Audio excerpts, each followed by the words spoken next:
Thank you. Hopefully you can all hear me okay with this headset. I haven't done the whole Madonna thing before. See how that goes for me. I think I might be standing in the way of the screen. There we go. Okay. So before we get started, what I want everyone to do is just stand up. Right? You're all going to be competing against each other. You're going to see what happens. Right? You're going to see if we have anyone left stood up at the end. And if you win, I don't know what you win. What do you win? You win the mild, respectable Welshman, which gives you 3 wishes. So we'll see how this goes. Okay, so sit down. If you've ever cleaned your house before a professional comes around, like a doctor or someone. A few of you, quite a few of you, okay. Okay, some smug faces, still stood up. Okay. Well, try this. What if you've cleaned your house before a family member has come around? Your mother, your father, someone. Oh yeah, that's right. Some people have no self-respect and they don't clean up no matter what. Here they are. Try one more. Let's see if we can get the rest of you sat down. Have you ever been economical with the truth with your doctor? Right, so you've told them that maybe you don't smoke as much as you do, maybe you don't drink as much, you just have a little bit of a drink on the weekend. That's right. Now, that's exactly as I expected. Now, I was kind of hoping I could change someone's Sylvia stood up, but I haven't been able to. But this is exactly what I'm going to come back to in a second. We all do this, right? We all lie. I'm going to come back to this in a second. Okay, so I'm going to do that because Julie's good enough to introduce me. I was asked to just give a little bit of a précis as to what I'm going to be talking about and also why this fits into what we're doing. So you probably received some aims from someone who's organized this at some point. Here are just some of the ways in which I fit into that. So we're going to talk a little bit about how the mind influences behavior. That's what psychologists do. And a quick show of hands actually, who's sometime during this study done a psychology course? It might have only been a brief course. Yeah, great. So most of you know that psychology is not the thing that you find in self-help bookshops, right? That's not psychology. That's people selling their ideas to you in a book. Psychology is a science. I'm a statistician, that's what I do. Day to day, that's what I teach. We are a science and we use a very scientific method in order to understand how people behave. In the same way as a physicist wants to understand how do particular particles behave, or a chemist might want to answer that question actually. Psychology is doing exactly the same, except we're scaling up to human behavior. Yeah? And you'll see now and again that I'll have names in brackets. I'm going to guess most of you will be familiar with that. That's me referencing some piece of research that someone's done before me. If you don't see that citation of evidence, show of hands, who does evidence-based practice of some sort? Yeah. So we know that what we do is based on evidence, right? We don't just make things up and have a feeling as to what's right or wrong. We use research to inform what we do. So if you don't see this citation coming after something, and I'm claiming it, don't believe me. Right? I'm making things up, and you shouldn't believe me. Okay. We'll also talk about increasing self-awareness, kind of briefly, and we'll see why I can't talk too much about that at the end. And also thinking about techniques of how we might actually spot this. Now, Steve, wherever he's gone, has quite rightly pointed out that disguise compliance is not the same thing as deception. People can do this without lying. So I'm speaking specifically about lying. Yeah, I'm not an expert in disguise compliance. That's not what I do. So we're going to talk a little bit about how people lie, why people lie. As we all know, that's me, you, everyone else. We all do it. Even though we like to think everyone else does it, right? We never lie. Everyone else does. No, it turns out we all do it. We're going to talk about the difficulties in detecting deception. And something called the truth bias. That's where my work usually comes in. That's where I start from. And then talk a little bit about contemporary techniques. So you've all got a handout, hopefully, sort of floating around. It's only a little 2-page thing, it's double-sided. I'm going to come to that towards the end. Okay. So how do people lie? Well, people are very, very good at it. And when I say people, I mean you, I mean me, everyone. We're all really, really good liars. If we weren't, lying wouldn't be around. We wouldn't lie. If everyone could spot us, what would be the point of it? Right, so we're very good at lying. Bear that in mind. Even though most of you in this room will say, I can't lie, you know. I give myself away so easily. No, you're very good at lying. You'll be surprised how often you do it. There's something called the self-presentational perspective, the Spy to Paolo. There you'll see this is this type of citation I'm talking about. There's someone who's done the work. And she claims that whether you're lying or telling the truth, it doesn't matter. What you're trying to do is present this image to the world. I'm a good person. I'm a moral person. That's the image you're trying to present to the world. And whether you're lying or telling the truth. So liars and truth tellers are both motivated to look very similar. They want to look honest and good and so on. There's going to be very little difference between liars and truth tellers anyway, because they're both motivated to look as good as they can. Now the first, I've misplaced my water, there it is. Now the first thing I usually get asked is, does eye contact relate to deception? And now it's started to shift towards, when people look up and to the left, does that mean people are lying? Right. Turns out both these things, the answer is no. We're far too smart to give ourselves away with such a simple cue. We don't do it. There is going to be no one single cue that's going to indicate deception. One of the very things we certainly do know about deception. We're very, very good at it. So you're probably better off, if you're going to try to look towards indicators of deception, cues to deception, probably better looking at the verbal behaviors. I'm not going to be talking about that today, because what I want to emphasize is that even the better behaviors that are available to us, the slightly better ones, the verbal ones, they are very, very inaccurate. They will mislead you more often than not. We're just far too skilled at lying. And we've done some research looking at people's bodily movements, and we found that using, well, I'm not going to go into the details of this too much, but what we found is that when people move, they actually adapt their behaviors in very strategic ways. We use this mathematical principle called dynamical systems, so if anyone's heard of that, that's what I'm talking about. What we're looking at is how behavior recurs over time, essentially. What we're finding is that liars don't get into a set pattern of doing things. They're actually very strategically adapting the behavior to fit the needs that their lie is all about. Right? They're trying to achieve some goal.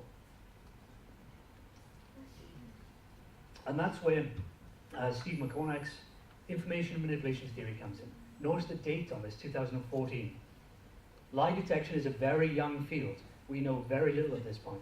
In fact, psychology as a whole is a very young field. We'll be around for around 100 years or so. People have been talking about it for a long time. There's an established science, only about 100 years. We know very little. But in this theory, and it looks very well supported to my mind, that's my opinion, yeah.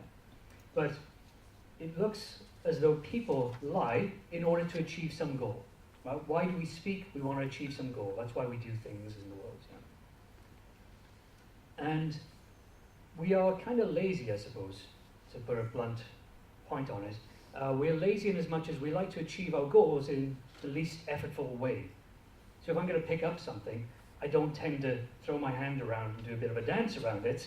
Right? I just go and pick it up. We don't engage in more action than we need. We are sort of minimizers. We don't like to engage in too much effort. In the same way, McCormack and their colleagues are arguing that we do this when we deceive. We want to achieve some goal.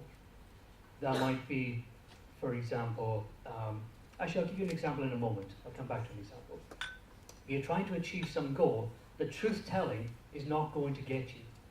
And so lying is probably the better option. You're just trying to reach that conversational goal. And then according to these people, and this stands a little bit out from the literature, whereas the way things are moving now is that lying is not this thing necessarily that we do in advance, that we plan it out and we're going to do it. It's something we do on the fly, moment by moment.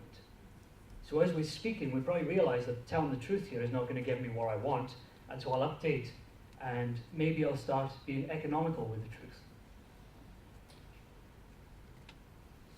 So we have some problem. Here's a problem. Right? I haven't got any money for my kid, but the social worker wants me to spend more money and buy food and so on. And maybe the reason I haven't got money is because I have an abusive partner who's withholding all the money, for instance. And there are a few solutions. I could try making more money. Is that going to work? Well, maybe not. It's also a lot of effort, of course. It's a big life change. I could start spending money less in other areas of my life. That depends on whether I have the money in the first place. Perhaps I'm only spending on heating already, and rent. Maybe that's not an option for me realistically. And the third one, lie to the care worker. Right? So I can still do what I'm doing. I can keep spending the way I'm spending without having to go up against my abusive partner, but at the same time satisfying the social care worker. So I'm actually meeting all these needs by lying. So disguised compliance is not this thing that evil people do, and deception is certainly not either, I would say. It certainly can be, but it needn't be. And as we saw, everyone in this room sat down at some point, and we noticed that everyone disguises a little bit of something from someone. It's just not something that evil people do. So try not to fall into what psychologists call the fundamental attribution error. You are attributing people's behavior to them as a person. Try not to do that. Instead, think more about what is the situation that's causing this behavior. A lot of behavior is determined by the context we're in. And in fact, we often like to think when we do things wrong, it's because the situation made us do that. We had no choice. When you do something wrong, it's because you're a bad person and you shouldn't have done it. So try not to fall into that trap. It's called the fundamental attribution error. So that's kind of how people lie. Well, we're very good at it. Why do people lie? Well, because they need to solve some sort of goal. And telling the truth is probably not going to get them there. So that's just a brief overview of deception. I want to come to lie detection, because this is, for me, it's the far sexier subject. I think this is much more interesting. And this is what I do. So I was looking through the Department of Education's guidelines for what a social worker should be doing. And if you skim down to number 6, you can see I've bolded it here. I'll just read it out. You should be able to recognize behaviors which may indicate disguised compliance, resistance to change, ambivalent or selective cooperation with services, and so on. You're expected to do this, and yet what are the guidelines? They're not there, right? They don't exist as far as I'm aware. And I'd love it if somebody could correct me on that. Am I wrong in thinking there are no clear guidelines? It would seem that way. Right? And yet, we're explicitly expecting you to do it. Aha, this is where my lack of preparation comes in. Okay, so can I possibly, I think this is just a timetable. I want to do something with this, which means you won't be able to get it back. Is that okay? Okay. Okay. So let's see where we go. Okay, so I'm going to draw a line around here. You can push yourself one way or the other, that's fine. But if you're on this side of the line, I can ask you to close your eyes in a second, okay? And everyone on this side of the line, wow, I really haven't split down half at all, have I? Never mind. This side of the line, you're going to keep your eyes open, okay? Oops, trying to fall off the stage. Damn, I was told there was going to be a small stage. I didn't actually know you meant it would be quite that small. Okay. Okay. You don't, you evidently don't. Okay. So those of you on my right, your left, close your eyes. Go ahead.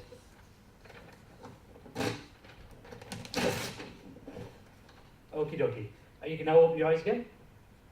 I'm going to come back to what just happened in a moment. Now, it's going to seem very, very odd. I'm going to explain what happened to you in just a second. Yeah? Lie detection. There are very few things we know about lie detection. Very low, but there are 2 things we're fairly confident on. One is that we're absolutely awful at it. Right, so this is where I was coming back to these guidelines, where we're expecting you to be able to pick out people lying and deceiving to you, and yet we know people are very, very bad at it. That's me as a psychologist. I do this day to day. We find that psychologists who do this as research, they hit marginally better than everyone else. Marginally better. Probably not better than lies, actually. But we are essentially flipping a coin when we're trying to decide if someone's lying to us or not. So that's something to bear in mind. You shouldn't feel bad about not being able to detect deception. It's going to be very difficult, and there's going to be no simple answer to this. Turns out we're slightly better at detecting truths than detecting lies. So if someone's lying to you, you're probably not going to notice it any more often than not. If you're listening to a truth, you might be a little bit more accurate in noticing this is a truth. But the only real reason for that, most likely, is that we have something called a truth bias. A bias to believe other people are telling us the truth. Now, from what I've read, I'm not a social worker, I'm not an expert in this area, but from what I've read, my understanding is that your role as a social worker, if you're a social worker, is to give trust to the parent and to assume that they want to do what you're asking them to do, and not to take the child away until there is clear evidence that something has gone wrong. Does that seem acceptable to people in this room? They don't want to challenge me on that. Okay. So we begin already with this assumption that people are going to be working with us cooperative. And we see this when we're speaking about lie detection as well. I'm going to come back to that in a moment. But in lie detection, we see when we bring people into the laboratory and ask them, is someone lying or telling the truth? There's quite a robust bias to believe people are telling the truth more often than lie. This bias extends into areas you would imagine never have. Stanley Rifkin, I'm going to assume nobody here has heard of Stanley Rifkin. Put your hand up if you heard of Stanley Rifkin. No one. That's what I thought. And yet in 1970s, he committed the largest bank heist to that date. $10.2 million US dollars. This is 1972. Right? And he did it without ever raising a weapon, without terrorizing a single person. Quite the opposite, in fact. He actually got people to like him. And that's how he did it. He went into the bank. Stanley worked at the bank as a computer engineer. His job was to make sure that the servers were running and the computer terminals were working and so on. That was his job. And Stanley knew a little bit about how banks work. Turns out that when I pay you, I am with, say, HSBC, and you may be with Barclays, for instance. Then when my bank pays your bank, this all happens at the end of the day. It's not as I pay, it immediately happens. No, it's at the end of the day. And all this massive amounts of money gets orchestrated between different branches, different companies. There's someone in the middle who deals with all that, and they're called the wire room. They orchestrate that payment back and forth between different companies. As you can imagine, there are huge sums of money moving every day between different banks. So Rifkin was aware of that. He's a little bit more aware than others because his wife also happened to work in the same bank. She happened to be there not as an engineer, she actually worked at the bank.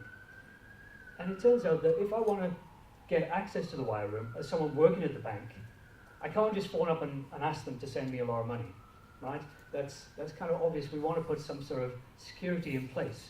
What kind of security are we going to put in place? Well, we might think, let's get a really difficult password, and let's make that the security measure. So when I phone you, I got to give you this password. And that's what they used to do. And in fact, this password, because they thought that wasn't secure enough, let's change it every day. Now guess what? Humans, as I said before, path of least resistance, we are, in quotes, lazy. I wouldn't say we're lazy, I'd say quite the opposite actually. We have very smart ways of doing things that require the least effort. And guess what people do? They write down the post-it and slap it on the screen. Of course you do. You can't remember a new password every day, a very long, complicated password. And that's what happened, and Rifkin got onto that. And so once he knew this password, he actually went into their lobby, picked up a payphone, and phoned the wire room, claiming to be someone who worked at the bank, an operative, not a IT professional. And he said, you know, my name's Bob, I work in this office, and I have this code. Can you transfer this sum for me, please? And then on the other end, sure, sir, sure. Can you tell me your X, Y, and Z number? And this, you know, these numbers he doesn't have, he doesn't know what they are. He said, yeah, sure. If you just give me a minute, I'll just go check them. Phone down, phone back up, phone the bank, now pretending to be someone from the wire room. Hello, I'm from the wire room. I have these details, I just want to confirm the X, Y, Z numbers. Would you mind? And guess what? People do. People don't like to be mean, they like to cooperate, they like to help people. And back and forth, eventually he secured a 10.2 million transfer to his Swiss bank account by doing that back and forth. It's something we call social engineering, something we don't know much about yet. But this still goes on today. In fact, I was just looking this up yesterday. Turns out that there was a bank that had a $1.2 billion theft in over 30 countries as a result of the same technique. It's a big problem, right? It turns out he didn't get caught either, not on this crime. He got caught 2 years later when he went to Switzerland, bought $8 million worth of diamonds, went back to the US, started selling them on the black market. And eventually someone tipped off the FBI on the diamonds. So that's how he got caught. He never got caught on this. So even in these really high stakes situations, we have this tendency to want to trust what other people are telling us. It's surprising, but we do it. So why? Why do we show this bias towards believing other people? And that's kind of where allied theory comes in. That's the adaptive lie detector theory. There aren't very many theories in this area. In fact, this is almost a totally atheoretical area, which makes it even that much younger again. We know almost nothing in this area. But the adaptive lie detector theory begins from the premise that we are generally sort of smart. Right? We're beginning from there. It might not seem that way. And in fact, for the longest time, we thought people were really gullible, naive, because you're working in a bank and you're giving away 10.2 million people to people phoning you and asking for it. Surely that's just gullible and naive, right? But actually, the adaptive lie detector begins from a different position. It says, maybe we're not so stupid. When there are good clues available to us, so Pinocchio's nose. Pinocchio's nose is a great clue. Right? It only grows when he lies, never grows when he tells the truth. Perfectly reliable clue. When that's available to us, allied theory says, yeah, we'll use that. There's something we call an individuating key. This is a clue that relates specifically to the statement being given right now. So if I say I went to France last year, then there is a specific statement. And you may get, say, confession. I might tell you that I'm lying to you. You may pick up on particular pitch of voice and so on, or other particular cues. But all those cues relate specifically to the statement I'm saying right now. Does that make sense?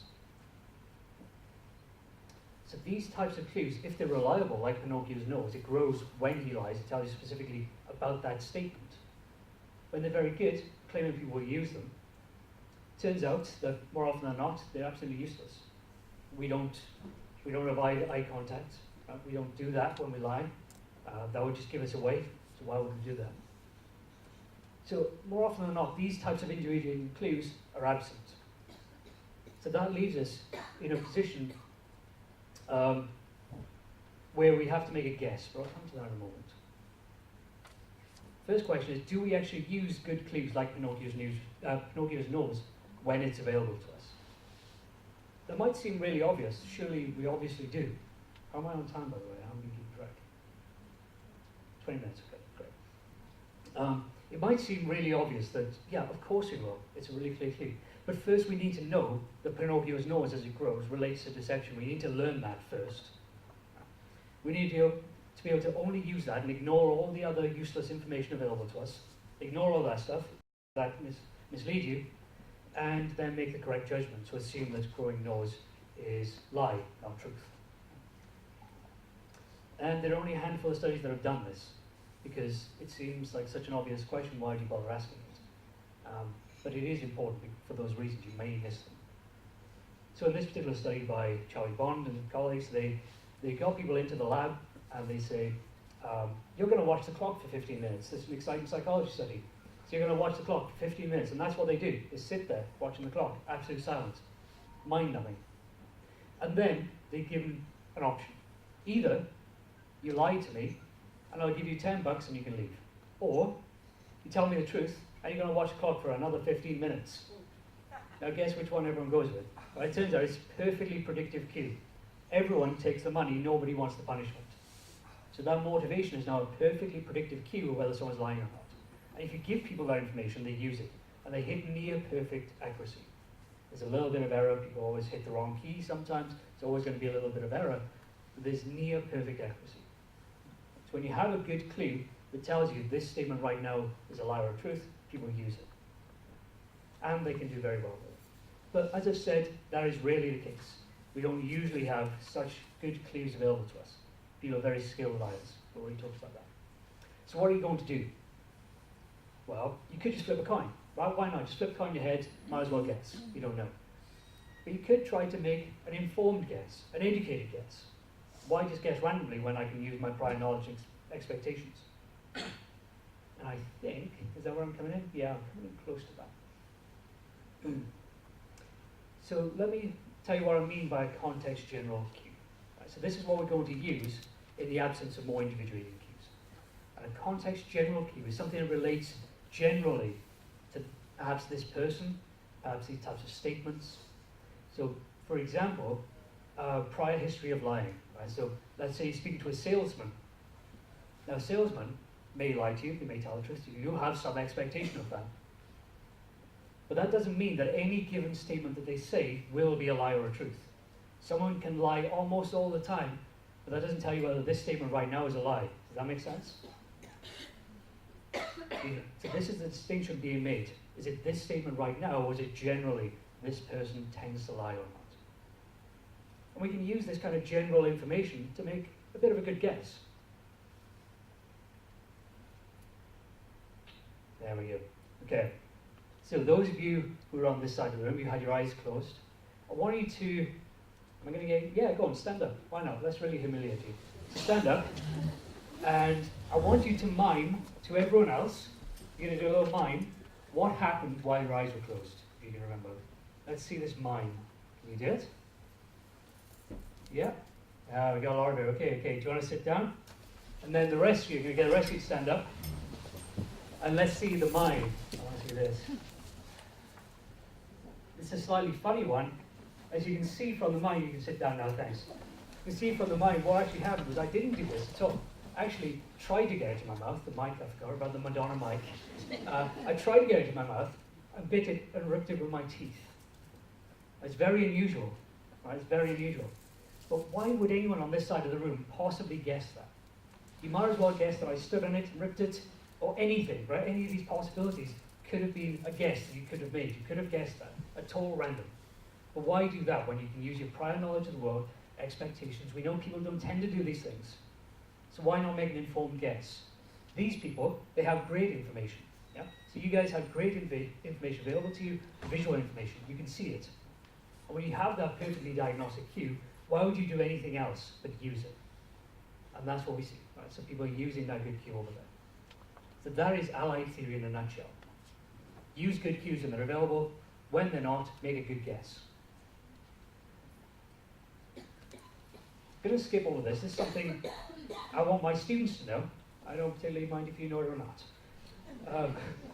But this is just some evidence coming from other areas, and these slides will be made available, I believe, that you can take a look through if you want. But these are other areas of psychology where we see this exact same behavior. We see it in stereotyping, we see it in something called base rate neglect, which is a decision-making thing. So you may want to decide, is this lottery better or this lottery better? We see it in a variety of different areas. We see young children doing the same thing. But I don't want to jump into all that evidence. So here it is, here's Allied. We know people are good liars, don't give anything away. More often than not, we lack individuated information, right? There's no single good clue. So what is this good guess going to look like? Well, as I've already said, we can rely on our expectations, understanding of what people do, how we expect them to behave, have they been truthful more often than not. It turns out most of us are truthful most of the time. And there are good reasons for that. If I were to stand here and lie to you as often as I've been telling the truth, you would learn nothing. You wouldn't know what's useful information, what's unuseful information. Same for every other conversation you've ever been in. In fact, it's called a Gricean principle named after Paul Grice. And he has these maxims of language. It's say, language, if it's going to be useful, it has to abide by these certain rules. And one of them is that basically you've got to communicate things that you think are true. Otherwise, you're communicating total nonsense and communication breaks down.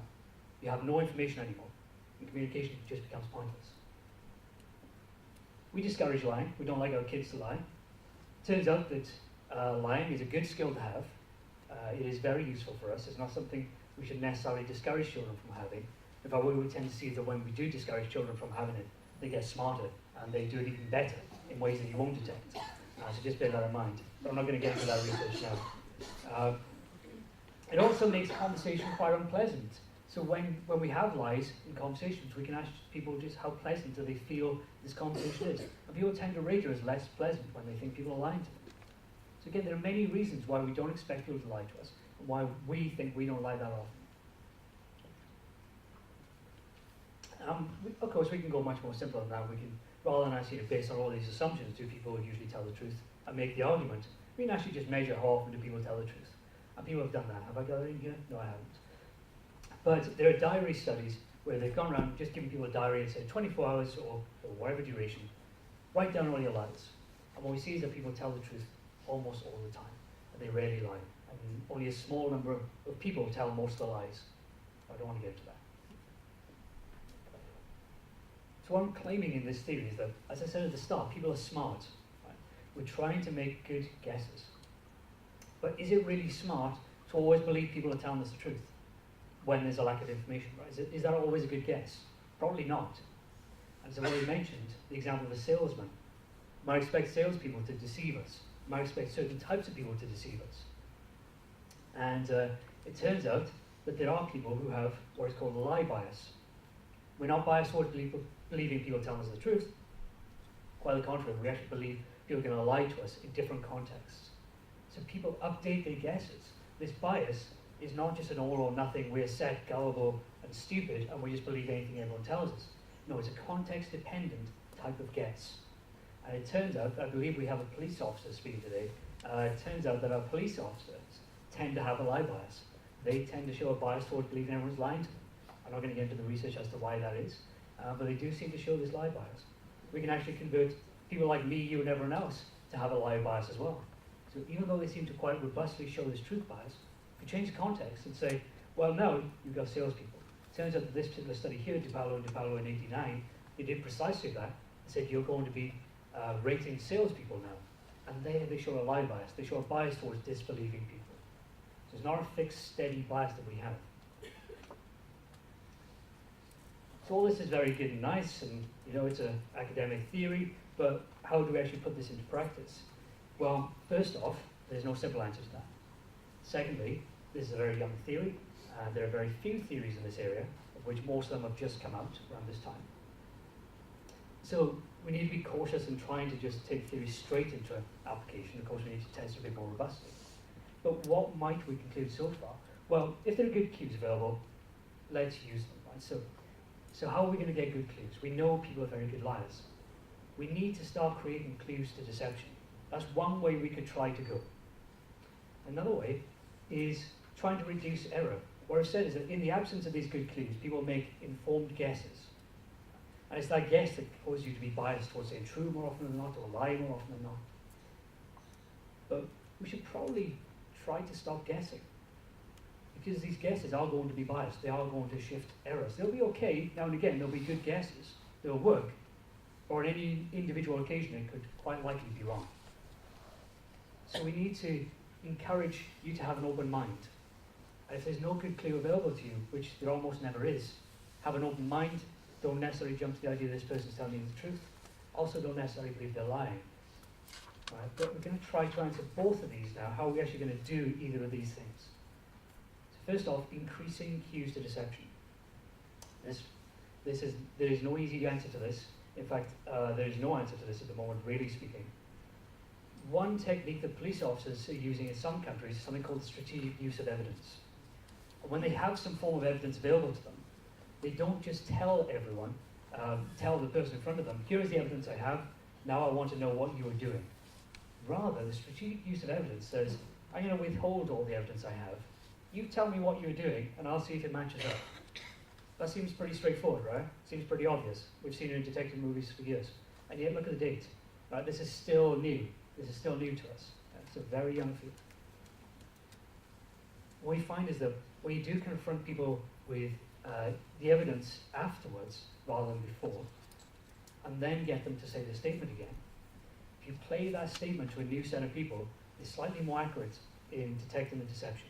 This is called the strategic use of evidence. Now, notice these percentage values, right? This is something I try to teach my students all the time. It's no good just saying things work or don't work. Don't fall into that dichotomy. How much does it work? That's always important to bear in mind. And notice these accuracy rates are 62%. It's not huge. About 50% is a flip of a coin. So this is not great. When you have the early disclosure, you know better than chance. So withholding the evidence seems potentially to increase accuracy a little bit, but not a great deal. That might seem quite confrontational to a lot of you, and it probably is in the setting that you're working in. So maybe that's not a good direction. Maybe it is, I don't know. Hasn't been tried yet as far as I'm aware in the social work arena. Who knows? Okay. We're going to see if we got any sound. Don't know if we do. Did someone attempt to fix the sound? We may or may not have sound. Okay, we'll see what happens. This is a bit of a clip from the film called Inglourious Bastards. Don't worry about the text right now. Just take a watch. And let's see if we got any sound first. If we haven't, we'll just jump over it. We don't. Okay. So I'm going to assume there's a problem with the sound somewhere. Okay. So I'm just going to let the video play you a little bit. Right, so what's happening is that we have a variety of people. This guy's a German soldier, and the rest of them are spies trying to look like German soldiers. And the German soldiers just come to their table, and they're now trying to get rid of this guy in a nice way, but he's just not leaving. So he's ordering a whiskey for them, or a scotch. And we have this guy ordering 3 Gläser, 3 glasses. And as you can see, there's a little bit of suspicion. Things get a little bit out of hand. That was the sound of my water pointed right at your testicles. Things are a little bit out of hand from there. And it turns out he's given himself away. What I wanted to show you was actually the next step from this, but without the audio, it's not really going to make much sense. So let's just jump. So the verifiability approach, you have this handout in front of you, and that's what that handout is about. It's about the verifiability approach. It was very recently released by CREST, a group who are doing research on security and technology. It's a relatively new approach. You probably can't see this, but it says Nahari and others in 2013. Very new. What I want to come back to in the video is just to say a little bit about what happened there, right? So it turns out this guy gave himself away, and he did it by ordering 3 glasses like that. And it turns out that in Germany, they use the thumb for 3. They begin with 1, 2, 3. By using some sort of cultural knowledge, he was able to detect the deception. There's actually a little bit after that I wanted to show you, though it's not going to make sense without the sound, so we'll just jump in. Nahari, Bry, a few others, they come up with this idea where the more checkable details, that's where the word verifiable comes from, the more checkable details you have, the more likely the person is to be telling the truth. What's really nice about this particular approach, it's very, very simple, first off. Secondly, if I tell you that I need you to tell me as many details as I can check as possible, if you're lying to me and you give me lots and lots of checkable details, I can go check them. And I can find out if you're lying. If they don't match up, you're going to be lying. So the more verifiable details you give me, the more readily I can check them. And so countermeasures don't work very well. By trying to give more and more verifiable details, trying to look like a truth teller, you're necessarily going to give yourself away. As far as a verifiable detail, they give 3 examples. It needs to be one of these needs to be either documented, so you can check it, it's written down somewhere, some official transcript, for example. It was carried out with another person, and there's someone else that you can actually trace them. So you can't just say there's a bunch of strangers around me. You can't check that. Right? So you have to be able to check. Or it can be witnessed by someone that you happen to know. And again, you can check it. So it's mostly third-party corroboration of some sort. So these are identifiable features that can go out and be checked. So in this particular study, what they did was get some people to do a little mock crime. You're going to go steal an exam paper. And the rest of them are, I think they just wander off. Yeah, they just do their own thing for 30 minutes. And they come back. So half of these people who are going to have to lie about having stole this exam paper. And half of them who can say, well, I went for a coffee. So they're all going to be interviewed. They're kind of motivated to tell the truth, or at least to appear truthful, with a cash reward. Now, I'm not going to get into the details of manipulation. Let's just jump over that. What's interesting to note is that you see there's not a huge difference. Right? There's 18 verifiable details that truth tellers told when they were asked, what were you up to? They give 18 details that we could go out and check on. Liars give fewer. They still give quite a lot, but they give fewer. These are things that we could go check. What's really interesting is that if you tell participants in advance, if you tell the person you're working with in your job that I'm actually going to go out and check these details, so give me checkable details, you actually get far better discrimination. The ones who are told that I'm going to verify what you've told me, they really expect people to go out and check it. Right? So they're quite keen on making sure that the things they say can be checked. Truth tellers want to be believed. And what you see then is that truth tellers start giving more and more information they wouldn't have given if you didn't tell them, I'm going to go out and check these details. So by telling them that, you're increasing your rate of detecting honest people. But notice again the accuracy differences. These are not huge, right? Not by any means. This is not going to just work and you just use this and it's a yes-no decision and you've got it. Not by any means. So verifiable details give 67% accuracy. Now in the lie detection literature, we tend to see a cap at about 54, 55% accuracy, thereabouts. With lots and lots of training, quite extensive training, you might get up to 60%. Doesn't sound great, does it? And it's not. It's because we're all such good liars.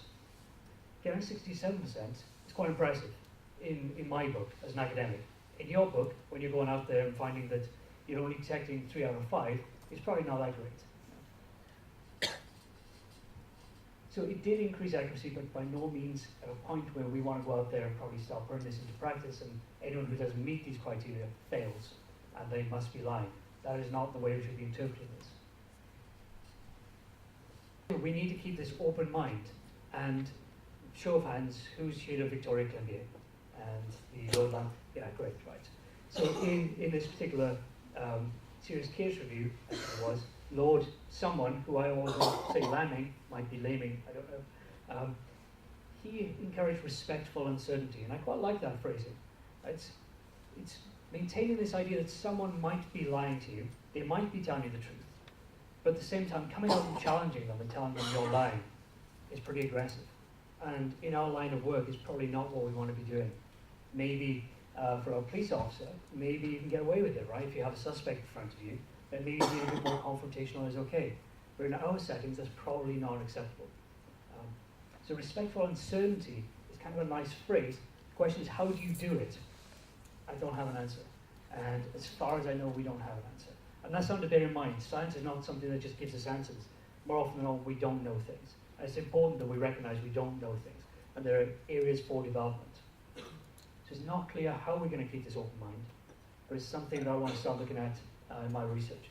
And if anyone's interested in getting involved in that research, just drop me an email. I'd love to hear about it. Okay, I'm going to skip over these because I don't have sound. So that's actually my talk, I think. So a little bit of a summary. People are very good liars. They don't give much away. LA theory says that we're actually very smart and we try to detect deception. And if there's a good cue available to us, we'll use it. But more often than not, it's missing. So we're going to have to make a good guess.